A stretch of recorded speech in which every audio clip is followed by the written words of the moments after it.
Nah, berikutnya ini pemirsa, kalau ini masih saya mau kaitkan sih dengan padel. Mungkin karena hari ini ada WFH, ada nggak ya yang kemungkinan ngambil waktu buat padel gitu, Nggak bukan boleh, kerja gitu? Nggak boleh ya? nggak boleh. Harusnya udah selesai kerja, boleh padel. Kalau lagi WFH harus tetap kerja dong. Ya, karena ini WFH-nya udah berlaku ya, Jumat. Jadi setiap Jumat tuh kan kita sudah tahu ada aturan untuk WFH, terutama bagi ASN nih, pemirsa, atau aparatur sipil negara. Jadi kita akan pantau nih, salah satunya ada Pemkot Bekasi yang turut menerapkan kebijakan WFH di hari Jumat sesuai dengan arahan pemerintah pusat. Hal ini dilakukan demi mendukung efisiensi energi imbas perang global di Timur Tengah. Adapun pernyataan dari Wakil Wali Kota yang memastikan bahwa WFH ini di lingkup Pemkot akan tetap diatur dengan ketat dengan melakukan pemantauan. Jadi nggak bisa tuh main-main padel atau misalnya menggunakan mobil dinas untuk keperluan pribadi. Dan pihaknya nanti akan mendeteksi para ASN dengan melalui pengaktifan sistem Global Positioning System atau GPS, termasuk kendaraan dinas yang nantinya akan dipasang alat GPS katanya.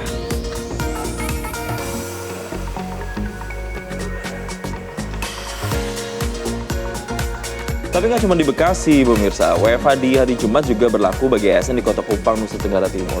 Di mana Pemkot Kupang ini sudah menugaskan inspektorat untuk rutin melakukan pengawasan terhadap para ASN. Namun dipastikan bahwa kantor-kantor pelayanan publik nanti tetap berjalan normal 24 jam. Jadi harapannya pelayanan publiknya tetap jalan.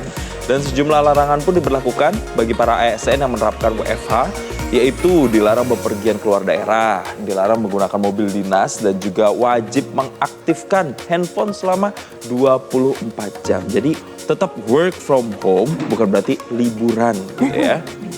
Tetap kerja, nanti liburnya boleh kalau udah kerja selesai gitu ya. Ya.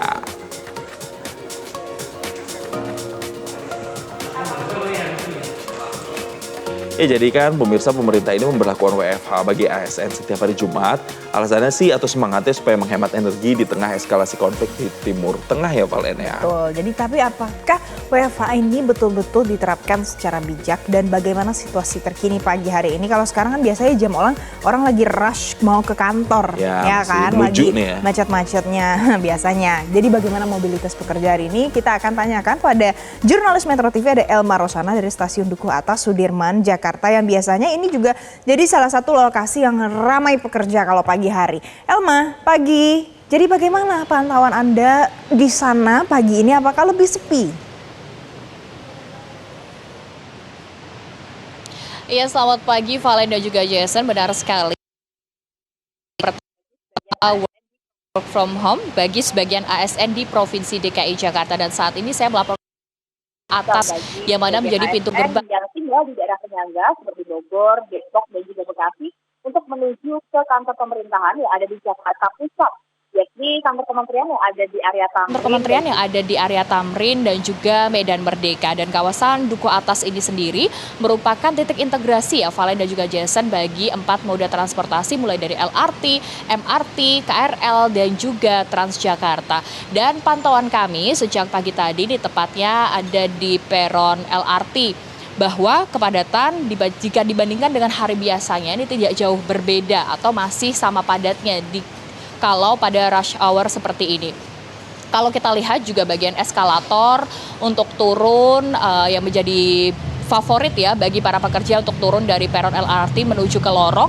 Ini juga sama padatnya, begitu juga dengan tangga, terlebih pada saat rush hour tadi pada pukul 7 sampai 8 waktu Indonesia bagian Barat. Begitu juga dengan moda transportasi lainnya, Jason dan juga Valen, mulai dari KRL, MRT, dan juga TJ, ini tidak jauh berbeda kalau dibandingkan dengan hari biasanya. Karena kalau kita lihat dalam aturan ataupun surat edaran dari Gubernur DKI Jakarta mengenai WFH bagi ASN ini, memang tidak semua ASN bisa langsung melaksanakan atau menjalankan WFH-nya, sebagian atau sekitar 25 sampai 50% ASN.